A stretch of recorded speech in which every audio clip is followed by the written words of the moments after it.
Terus nawar katanya, Fania bisa dibawa pulang, bawa nginep sama aku kayak gitu. Ya udah, tapi 500 juta. Jadi si hotelnya itu sebelahan banget sama klub. Tempat tidur sebelah sini, kamar mandi sebelah sini. Jadi ngadep banget kamar mandi tempat tidur tuh. Gue mandi, tapi gue kayak ngerasa ada yang ngeliatin gitu loh, paham gak sih? Teh, tapi dia manggil yang ketiga kalinya dia manggil nama gue, nama yang emang keluarga doang yang tahu. Wah, anjir merinding. Teh, puput, gitu. Sumpah nih merinding. Jadi gue juga merinding anjir. Terus gue liat rame banget. Yang lo liat rame nih? Rame banget. Okay. Di bawah tuh rame banget, desek-desekan. Tiba-tiba ada satu orang, mukanya jelek banget. Hancur. Tiba-tiba ada di depan gue gini. Yo, what's up bro? Balik lagi barengan gue, Irfan Jayani. Dan sekarang tentunya konten ini berbeda dengan konten-konten sebelumnya. Karena ini ada segmen baru di Bang Breu TV, yaitu segmen podcast horor teman-teman. Buat teman-teman yang belum subscribe, jangan lupa subscribe dulu sebelum kita masuk ke cerita horor yang akan dibawakan oleh narasumber kita kali ini.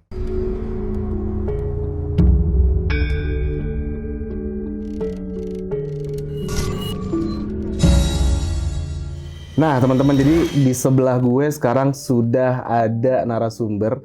Jadi narasumber ini tuh pekerjaannya seperti apa, lalu juga dia punya cerita seperti apa. Langsung aja kita kenalan sama narasumber kita. Nah ini dia narasumber kita. Halo. Halo. Siapa namanya? Fania. Enggak, ini kita udah kenal sebelumnya, jadi ini teman lama juga. Jadi datang ke sini, gimana kabarnya saat ini? Nggak ditanyain jauh banget nggak gitu datang ke sini. Jauh pastinya ya. Gimana kabar Van sekarang? Baik, alhamdulillah. Baik, alhamdulillah ya. Sibuk apa nih sekarang nih? Menyibukkan diri. Diri. Okay. Banyak banget sibukannya. Banyak banget ya sibukannya. Dalam waktu dekat ini kira-kira apa sih yang paling sibuk, lalu mau melakukan apa lah dalam waktu dekat ini? Mau rilis album sih. Wow, rilis album. Oke. Album apa? Album apa? Nanti tungguin. Okay. Jadi bisa dengerin di mana nih ntar? Di mana-mana. Di mana-mana. Semua. Oke. Ini lu nyanyi atau? Nyanyi Ya, nyanyi. Masya Allah luar biasa lah. Semoga albumnya lancar, banyak didengar juga sama. Nanti promoin ya. Oke, siap. Oke, ini ngomong-ngomong, Fania datang ke sini tentunya pasti bawa cerita horor ya. Pengalaman Fania selama bekerja. Tentunya pekerjaannya Fania kan teman-teman mungkin ada yang belum tahu, bisa dikasih tahu dulu. Ya, kerjaan aku itu seorang DJ. Oke. Jadi pekerjaan Fania adalah disc jockey teman-teman. Nah, boleh cerita nggak pengalaman horor apa yang pernah lu alamin selama nge-DJ? Horor apa nih maksudnya? Horor dalam hal goib atau orang yang horor? Yang mana nih? Oh, berarti ada dua nih ya? Ada dua nih. Oke. Karena menurut gue dua-duanya horor. Dua-duanya horor ya? Iya kan? Kita coba ke orang dulu deh, singkat aja deh. Orang dulu. Kalau orang selama aku event itu ada-ada aja sih. Yang kayak nakal gitu. Yang kayak tiba-tiba nyamperin ke DJ booth. Terus lu bisa gue bawa pulang nggak gitu. Tapi nggak langsung ke aku ya ngomongnya. Tahan dulu, ini maksudnya aku. dibawa pulang nih apa ya, nih? Ya gue nggak ngerti dibawa pulang tuh suruh ngapain gitu. Cuman kan kayaknya udah tanda kutip ya. Misalnya gini, lu nggak tahu orang itu siapa, tiba-tiba mau bawa pulang. Kan apa lu nggak takut? Ya takut lah. Iya sih, bener. Gitu. Berarti sebenarnya pas lo dalam pekerjaan DJ ini tuh banyak banget orang-orang kayak begitu ya? Iya, serem menurut gue. Serem ya. Yang tanda kutip nih kayak mungkin menawar gitu ya? Kasarnya ya. Seperti itu. Gitu. Oke, itu serem sih. Langsung ngomong ke manajerku, terus manajerku menolak. Dan bisa. Itu nggak sekali dua kali tuh? Iya, sampai ke luar negeri kemarin. Sempat aku event di Kamboja tuh sempat ada yang kayak begitu. Oke. Di Kamboja sempat ada yang begitu? Begitu juga, kocak ya. Bisa ceritain nggak? Aku pikir tuh cuma di Indonesia aja. Di Indonesia tuh udah beberapa kali aku sampai ada gedek banget, sampai aku moodnya nggak enak. Soalnya ada beberapa sih, satu klub itu. Tiba-tiba si tamu nyuruh aku untuk ke tablenya. Si tamu, oke. emang gue cewek apaan anjir, kan Iya, gue iya, guest star iya. di situ Betul, gitu kan. betul. Tapi kan dengan secara sopannya kita harus menolak halus, takutnya kan tersinggung atau apa gitu. Jangan karena gara-gara hal itu event gue berantakan gitu. Oke, ini terakhir soal orang yang horor nih ya. Lu pernah sempet diinin gak sih kayak, maaf ya, dalam tanda kutip tuh kayak disodorin harga paling apa maksudnya kayak gede gitu gak sih? Jadi waktu di Kamboja nih, di Kamboja itu kan aku event, terus itu orang tuh nyawer pakai dolar. Oke. Tapi aku nggak ngenotis ya orangnya ya. Jadi kayak aku tuh jarang banget ngelihat orang karena pernah kejadian horor, Oke. horor goib. Oke. Jadi gue nggak pernah ngelihat orang. Jadi kalau misalnya orang ada nyawer atau gimana, aku cuma oh makasih aku udah nggak mau ngelihat orangnya kayak bodoh lah nggak ngenotis gitu kan. Terus si orang itu yang nyawer itu tiba-tiba ngomong sama manajerku. Jadi dia ke tableku, biasanya kan table DJ itu di sebelah kalau nggak di belakang gitu kan. Cuman waktu di Kamboja itu memang di sebelah booth DJ. Jadi table khususnya tuh di situ. Terus nawar katanya, Fania bisa dibawa pulang, nginep sama aku katanya gitu. Nah kesel banget mungkin karena manajerku juga udah gedek dengan hal yang begitu ya. Dia ngomong, ya udah tapi 500 juta gitu. Itu manajer lo yang bilang? Ya udah tapi 500 juta. Terus kata dia, lah emang nggak bisa kurang, kan goblok banget ya kata dia, gue udah pengen gampar banget sumpah ini orang katanya. Terus gue bilang, gue juga sampai marah sama manajer, gila lu kalau misalnya 500 juta gimana kalau orang itu ngasih? Kan gue anjing gitu kan, kayak anjir gue. Kayak gitulah. Kalau diiyain repot tuh ya? Ya iyalah, kayak anjir. Seandainya diiyain. Lu gila kali ya, pulang di kampak.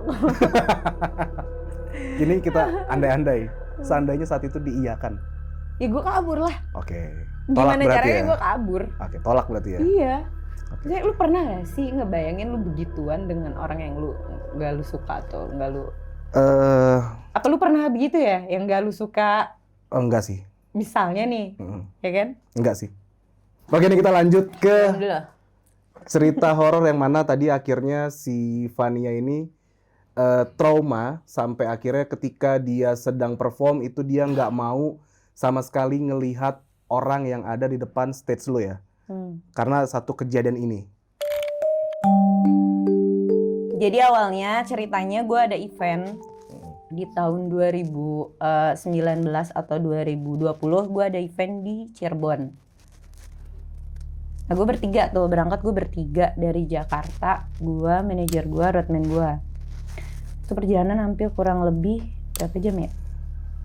3 atau 4 ya? Iya, Jakarta, lah ya. Cirebon. Ya. Kita bawa mobil sendiri, udah kayak gitu nyampe Cirebon itu asar. Sampai Cirebon. Waktu masuk ke lokasinya itu memang posisi si klubnya itu besar. Terus ke ruang parkirnya juga luas gitu kan. Karena mungkin itu masih siang, jadi nggak kerasa kalau itu angker atau gimana gitu. Nggak curiga nih ya? Nggak curiga. Udah tuh parkir. Kita cek sound dulu, habis cek sound langsung disuruh istirahat. Karena gue minta istirahat. Itu tuh gue mens hari pertama. Gue mens hari pertama di situ. Pada hari itu ya. Bayang gak sih, lagi mens, lagi apa tiba-tiba capek atau kayak gimana kan, pengen istirahat aja, udah pengen rebahan aja gitu kan. Gitu. Tapi belum tahu nih ya, lu hotel tersebut tuh kayak apa nih, belum tahu nih ya. Itu serem atau enggak? Belum tahu. Tapi kondisi lagi mens. Iya. Dan itu kejadiannya seudah Lebaran ya. Seudah Lebaran itu 1 minggu itu. Seudah Lebaran. Ini tahun berapa tadi? 2019 atau 2020 lah sekitaran itu, gue lupa. Sebelum juga. COVID ini berarti? Iya, sebelum COVID. Itu posisinya, jadi masih, apa ya kalau misalnya kalender Islam tuh? Muharram ya kan? Ya masih Muharraman lah ya gitu. Muharram. Ini agak. Nah udah kayak gitu, gue masuk udah cek sound, udah enak. Terus gue juga makan di situ, makan di lokasi. Katanya tungguin dulu Kak. Itu kita nungguinnya hampir setengah jam tau mau masuk kamar. Jadi si hotelnya itu sebelahan banget sama klub. Sama tempat kerja lu nih nanti sebelahan. Iya, sebelahan, jadi tinggal jalan kaki doang.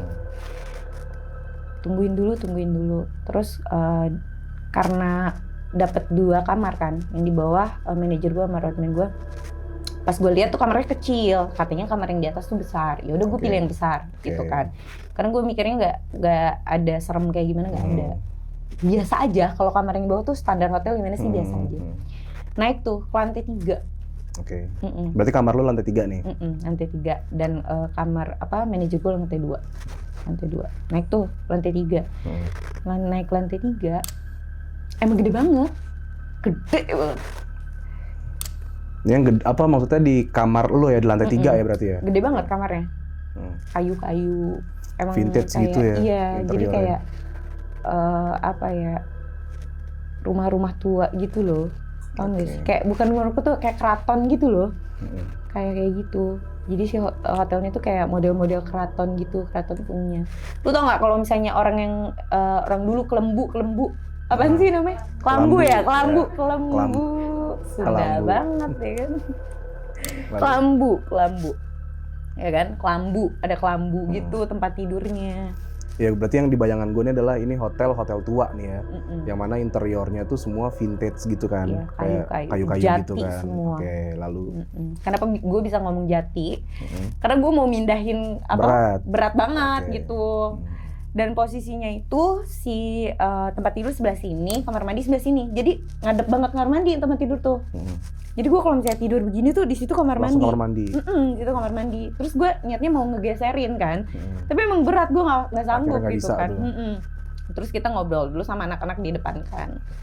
Sampai endingnya gue mau istirahat, ya udah pada turun tuh mereka. Gue masuk, mau mandi nih, mau tidur. Tapi pas ditutupin pintu, tiba-tiba tutup pintu gitu, si lemarinya krek gitu, kayak gitu. Buka serius, dan dari situ si lemarinya tuh nggak bisa gue tutup. Nggak bisa gue tutup lagi. Merinding Entah dong. itu, maksudnya belum merinding. Entah itu udah mau copot atau gimana ya, cuman masih bagus. Tuh lemari tuh tinggi banget tau gak sih? Dan akhirnya lu jadi mandi gak? Ya gue mandi. Akhirnya mandi. Tetap gue mandi, tapi gue kayak ngerasa ada yang ngeliatin gitu loh, paham gak sih? Gue ngerasanya kayak ada. Berasa ya kan? Kayak berasa aja kayak gitu, gue tuh nggak lain. bisa ngeliat apapun, nggak bisa ngeliat hantu gitu, gue nggak bisa. Cuman kalau misalnya tempatnya angker, tuh gue ngerasa gitu. Merinding gitu ya? Merinding, seestetik gimana, cuman kan kayak aduh kok merinding gitu kan. Terus gue juga nggak berani untuk tidur, meskipun kamar mandi itu ditutup, itu kan ada si kamar mandi nih di sebelah sini, ininya apa namanya, kaca, gede banget kacanya. Terus sebelah sini lemari. Nah si lemari kan udah nggak bisa ditutup lagi kan. Gue kayak ada yang orang ngeliatin gitu, paham gak sih? Iya, ngerti. Itu kacanya berarti madep ke kasur? Iya, madep ke kasur. Jadi kalau lu tidur pun lu ngeliat kaca? Nggak liat, gue pasti ngeliat kaca. Kaca, kamar mandi, lemari gitu. Ini, ya udah kayak gitu. Terus sempat cerita juga kan tadi sebelum kita tag katanya di kamar itu tuh wangi ya? Iya, pas waktu gue masuk ke kamar mandi itu kayak wangi bunga basah. Gimana sih kalau misalnya lu lagi di taman atau kemana gitu, bunga basah gimana sih wanginya kayak begitu, wangi-wangi begitu. Tapi ada bunganya? Gak ada. Terus gue juga sampai kiri kanan gue lihat nih ada stella atau apa, takutnya kan ada pengharum ruangannya gitu, nggak ada. Sama sekali nggak ada. Tapi wangi banget. Tapi wangi bunga. Iya. Gue aja ya sampai mau buang air kecil, buang air besar pada saat itu tuh gue gak ditutupin tuh kamar mandi. Saking takutnya. Iya, gue takut banget. Terus kayak jadi nggak pengen buang air besar gitu, paham gak sih? Nahan kan? Saking parnonya. Iya.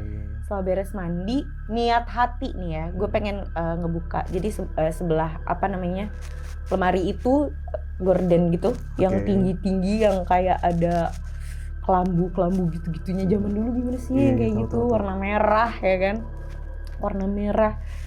Gue pengen tuh dibuka kan, ya adalah daripada gue stres gitu kan di kamar, gue agak serem, takutnya gue kecapean, takutnya gue masih positif tingginya begitu, jadi pikiran gue kemana-mana. Pas gue buka itu maghrib ya. Oke, kondisi maghrib. Kondisi maghrib. Lalu ada ini pohon pohon pisang sama kuburan. Jadi pas lu buka jendela, itu ada pohon pisang sama kuburan. Wow. Itu anjir. Itu kemungkinan hotel itu tuh berdiri di atas tanah kuburan gak sih? Gue nggak ngerti deh. Tapi yang jelas ketika lu buka jendela, view dari kamar itu kuburan gede, banyak banget kuburannya. Sama ya udah, gue tarik ini tutup, mendingan ditutup ya. Lagian udah mau maghrib juga posisinya. Oh, berarti lu ngebuka jendela itu posisi maghrib. Pokoknya gue pas mau, kan gue tadi bilang kan itu udah mau maghrib, terus gue juga capek, jadi gue masuk ke dalam. Temen gue juga pada ke bawah gitu. Ini beda lantai ya nih ya? Iya, beda lantai, cuman posisinya di bawah lantai gue tuh manajer gue sama roadman. Oh, hotelnya bareng begini tapi beda lantai. Iya, beda lantai. Dan gue juga ngomong kan selama gue ngobrol di situ sama tim gue, itu nggak ada yang nginep, cuman kamar gue aja di lantai 3 itu. Hah? Serius? Iya, cuman gue doang di situ. Tapi kalau misalnya lantai 1 atau lantai 2 itu kayaknya udah ada yang nginep juga. Itu. Satu lantai di lantai 3 itu cuman lo doang yang tidur? Gue doang. Udah kayak gitu kejadiannya lagi nih, udah lanjut. Baru juga gue mau tiduran, mau apa gitu kan. Merebahan lah ya. Terus tiba-tiba kayak orang kayak rame gitu di depan tuh. Di depan kamar? Iya, kayak nyaut-nyautan rame gitu, kayak orang lagi ngobrol gitu. Tapi kan gue masih positive thinking. Dan ini lu tapi lu tahu kalau kondisi itu saat lu denger suara orang rame, tapi lu tahu nggak kalau lu tuh cuman sendirian di lantai itu? Gue tahu, karena kan kasih tahu. Oke, berarti lu udah tahu nih ya. Kayak gitu. Terus apa yang lu rasain?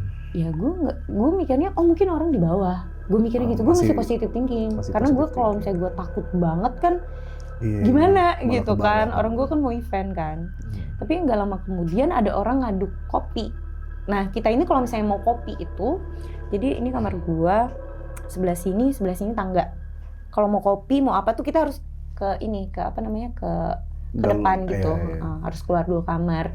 Dan roadman gue juga ngomong kayak gini, kopi yang dibawa habis, nanti gue minta kopi. Gue pikir dia, karena gue udah agak takut, gue buka dong pintu. Pas gue buka pintu, gak ada siapa-siapa, yang ngaduk kopi juga gak ada.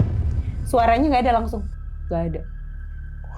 Sebelum lu buka, masih ada suaranya? Masih ada lah, orang lagi ngaduk kopi, tek-tek-tek, kedenger lah gitu. Lu buka pintu, hilang suaranya? Gak ada, hilang. Gak ada orang sama sekali? Gak ada orang sama sekali. Itu lu coba tanya gak sama tim lu? Dia atau bukan? Kan itu suaranya di lantai gue ya.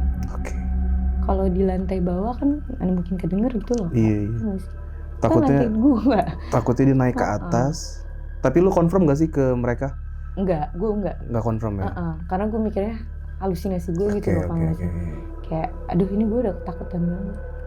Terus gue masih kayak gini, terus tiba-tiba ada yang manggil. Ada yang manggilnya teh gitu. Anjir, ini berturut-turut kejadiannya berarti. Teh, gue masih teh tuh kan kalau di Sunda itu kakak ya gitu kan, mbak gitu kan.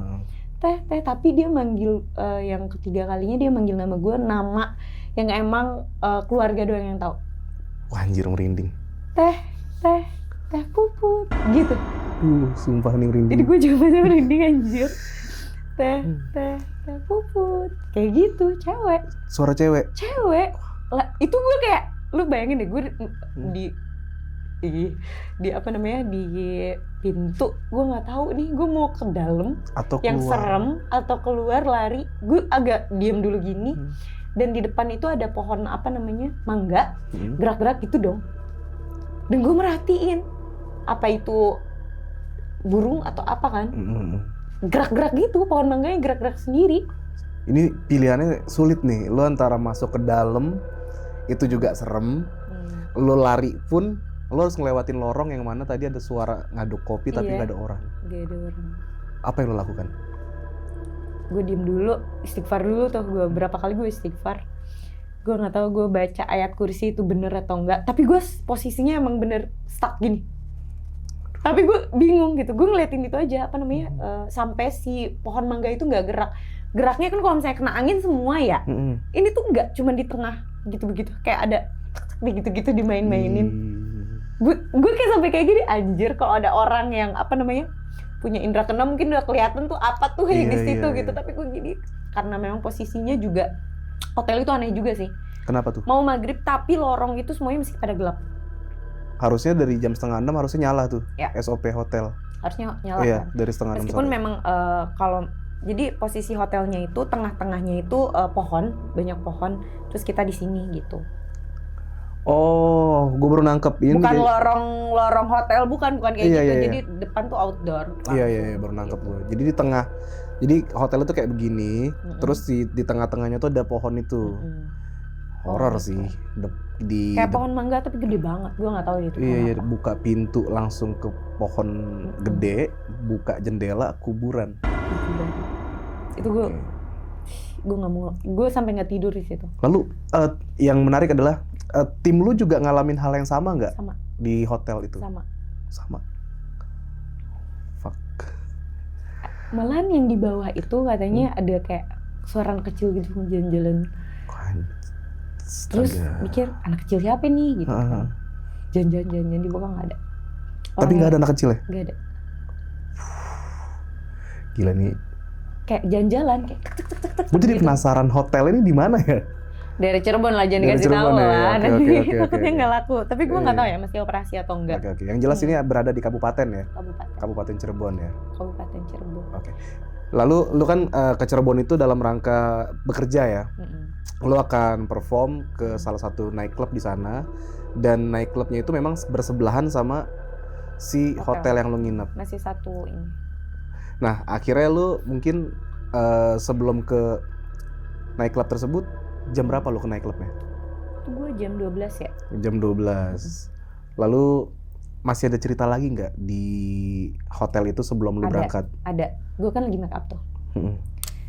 Jadi gue nyari-nyari kuas kayak kalau misalnya cewek kan brush kayak gitu. Gue ngeliat, gue kalau misalnya sebelum dipakai, nggak mungkin kalau si brush itu gue ambil, paham nggak? Oke. Jadi kan ada tahapannya nih, misalnya gue pakai bedak dulu. Kalau mau pakai brush kan otomatis, oh ya baru pakai brush gitu. Malah gue lagi pakai brush, pakai bedak. Gue mau pakai brush, nggak ada. Brushnya nggak ada? Nggak ada, dan adanya di bawah. Itu nggak kesenggol jatuh? Wah gila, gue kesenggol gimana anjir. Gue tuh kayak teliti banget orangnya. Tiba-tiba ada di bawah? Tiba-tiba ada di bawah. Sampai softland, gue mau pakai softlandnya nggak ada satu. Itu aneh banget. Hilang softlandnya? Iya, malah softlandnya baru. Wow. Masih lu udah make sure, udah cari itu tetap nggak ada? Nggak ada, softlandnya nggak ada satu. Oke, lalu? Selama gue make up, lu tau nggak? Kayak gue tuh kayak orang mau kesurupan, tau nggak? Kayak pinggir gue tuh kayak. Terus kayak ada yang orang ngeliatin dari arah lemari itu. Oke. Kalau misalnya gue tutup pintu kan otomatis gue mikirnya mungkin angin gitu loh dari pintu. Tapi kan jauh banget. Pintu sebenarnya posisi sini, lemari sebelah sana. Oke. Itu nggak bisa ditutup lemarinya. Dan di dalam lemari itu ada kayak spray ya? Bed cover. Bukan bed cover. Spray yang zaman dulu orang nikahan yang warnanya tuh bling-bling gitu loh, paham gak sih? Iya. Yang warna kayak gitu, warna merah kayak merah bling gitu, disimpan di situ.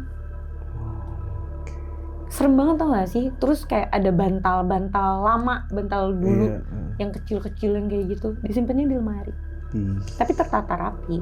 Cuman menurut gue kayak baru gitu, gue nemuin hotel kayak gitu. Yes, gue pernah sih punya pengalaman nginep di hotel yang sama kayak gitu, dan rata-rata hotel-hotel yang seperti itu sih kurang lebih ya, pasti vibes-nya agak mirip-mirip, kurang lebih. Gitu lah ya. Lalu akhirnya lo berangkat nih ke. Gue berangkat, memang gue pengen banget cepet-cepet. Gue jam 11 tuh langsung turun. Gue jam 11 turun, gue nggak ada ngomong apa-apa sama tim.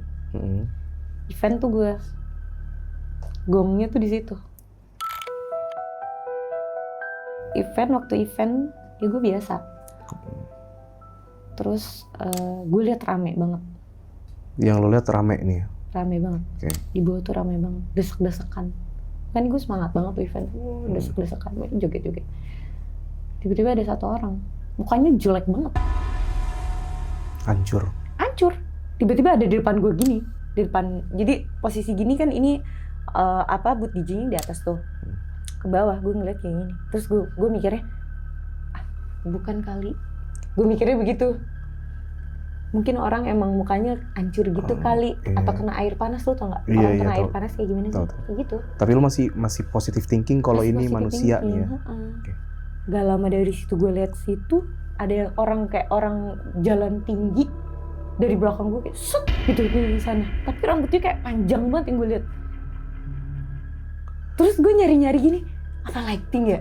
Sampai gue bingung, apa lighting ya? Tapi dia di pojok tuh dia berdiri gini. Cuman kayak tinggi, rambutnya tuh kelihatan banget. Kayak gitu. Bentar, tahan dulu. Yang tadi lo lihat mukanya hancur itu dia langsung emang dari awal berdiri di depan stage atau dia jalan? Enggak, tiba-tiba dia ada di situ. Tiba-tiba dari situ. Iya. Perempuan?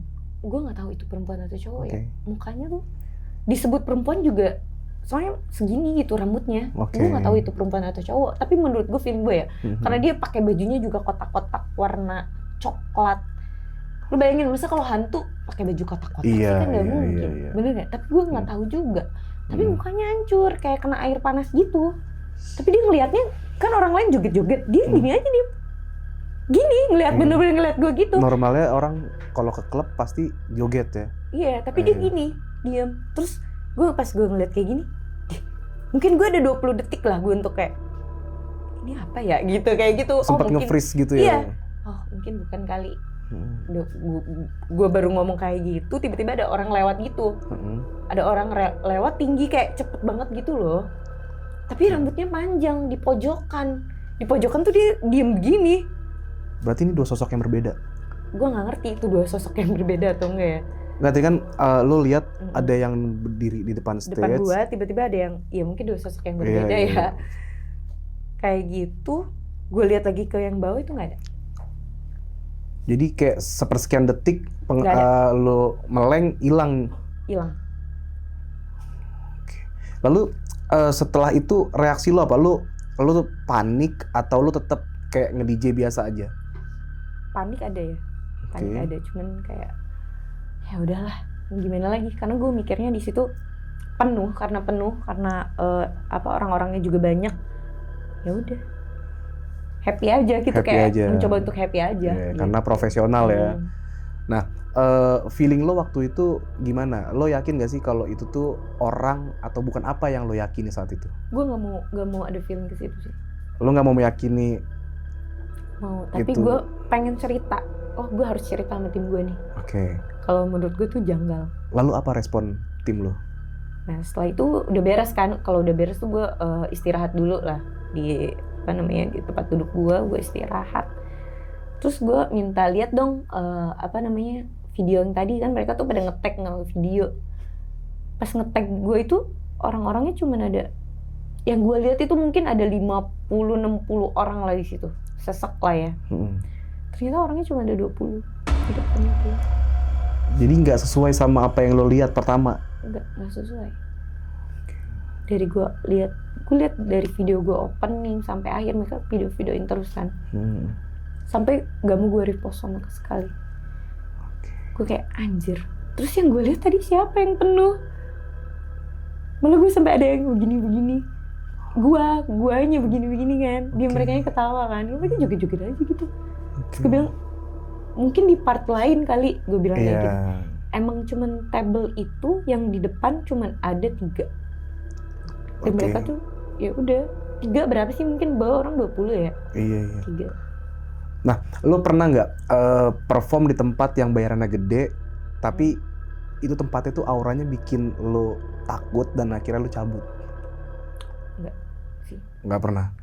Jadi walaupun lo tetap ngerasa nggak nyaman, tetap lo harus profesional ya. Profesional. Kalau lo udah sign kontrak. Ya buktinya di situ. Oke. Nah, ini misalkan kalau lo ditawarin lagi nih, lo dapat tawaran bayarannya 2 kali lipat dibanding bayaran lo yang sekarang, tapi lo tahu kalau tempat itu dulunya bekas ada yang overdosis dan pokoknya intinya banyak kejadian orang meninggal dan katanya tempat itu angker. Lo bakal ambil atau enggak? Enggak. Kenapa? Kalau gue dikasih tahu duluan, tuh gue kayak gue tuh penakut Kak. Jadi kayak kalau gue dikasih tahu duluan sih siapa yang mau ya kan? Gue jadi takutnya gimana gitu kan. Meskipun bayarannya 2 kali ya. Meskipun bayaran 2 kali. Kalau 3 kali? 3 kali nggak juga sih. Nggak, soalnya gini loh, kayak yang kayak begitu kan membekas ya. Lu paham Oke, nggak sih? iya, iya. Membekas dalam ingatan gitu loh. Membekas dalam ingatan, jadi kayak terngiang-ngiang gitu, Sampai meskipun kapanpun. nggak tahu apakah di situ ada atau enggak, kan kita nggak tahu. Nah, ini ada pertanyaan menarik nih. Kalau suatu saat lo bikin tour DJ bertema horor, mampir ke tempat-tempat angker, lo mau nggak? Tour DJ? Ya, misalkan lo tour ke kota-kota, tapi temanya itu kayak misal contoh Halloween atau klub tersebut tuh bertemakan horor. Ya, gue mau aja. Sebenarnya gue mau ngambil, tapi jangan dikasih tahu kalau misalnya di sini tuh bekas pembantaian loh, orang-orang pada digantung, kan gue mikirnya kayak anjir kan gitu. Oke. Paham gak sih? Asal gue tuh jangan dikasih tahu kayak gitu. Tapi menurut gue juga mungkin ada banyak kejadian ya, kayak di klub-klub yang overdosis atau apa. Tapi kan sama mereka disembunyikan karena takutnya orang-orangnya pada parno. Iya. Nah, gitu. lo dari kejadian yang di Cirebon ini ada nggak sih impact ke diri lo ketika lo perform? Itu apakah ngurangin lo secara personal lo ketika lo perform, atau kayak ya udahlah yang kemarin udah biarin aja kayak gitu? Gue sampai sekarang, sampai detik ini, gue kalau misalnya event itu gue nggak pernah lihat, nggak mau lihat lagi penonton. Meskipun tatapan gue ke depan, tapi gue pasti lihat lampu. Gue lihat lampu, kalau nggak lihat yang jauh-jauh deh apa ya gitu. Gue nggak mau lihat lagi penonton. Karena sampai sekarang tuh masih kebayang muka-muka penonton yang hore-hore, entah itu siapa, dari mana, gue nggak tahu. Masih kebayang muka-mukanya. Iya sih, pastilah, karena manusia tuh punya daya ingat di otaknya tuh, walaupun kayak kita cuman begini, terus kita meleng lagi, itu tuh kayak kesimpen, mukanya tuh kayak pernah lihat di mana gitu kan? Iya. Benar. Nah, lo sempet nanya nggak sama manajemen klub itu sebenarnya penonton siapa aja? Enggak. Lo nggak confirm sama sekali? Enggak. Oke.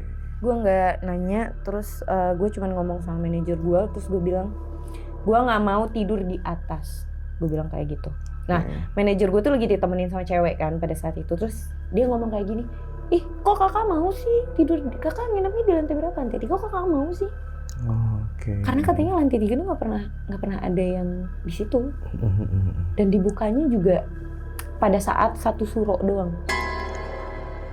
Ini kita balik lagi ke hotel nih ya. Hotel. Berarti kamar yang lo nginep itu dibukanya cuman pada saat 1 suro. malam 1 suro. Malam 1 suro. Itu untuk umum atau? Enggak, sama pemiliknya doang. Jadi cuman ownernya? Iya, ownernya. Gitu. Kenapa? Mana gue yang tahu. Kan gue nggak nanya ya. Gue juga nggak ketemu ownernya. Malam 1 suro doang, kamar itu bisa dibuka? Iya. Dan itu cuman ownernya doang? Kata cewek yang di situ ya. Iya. Emang kayak gitu. Kok kakak mau sih di situ? Terus gue sampai lihat-lihatan dong sama manajer gue. Barulah gue ngomong. Tadi yang gue lihat tuh di depan tuh banyak banget orang. Sampai 20 orang lah gue lihat kayak gitu. Tapi kok lu video cuma ada 20 orang? Ya emang segini, Van. Sampai debat tuh. Nah, ini kalau ternyata lo ditawarin lagi main di klub itu, apa jawaban seorang DJ Vania? No. 2 kali lipat bayarannya? Gak apa-apa, asal nginepnya nggak di situ, nggak apa-apa.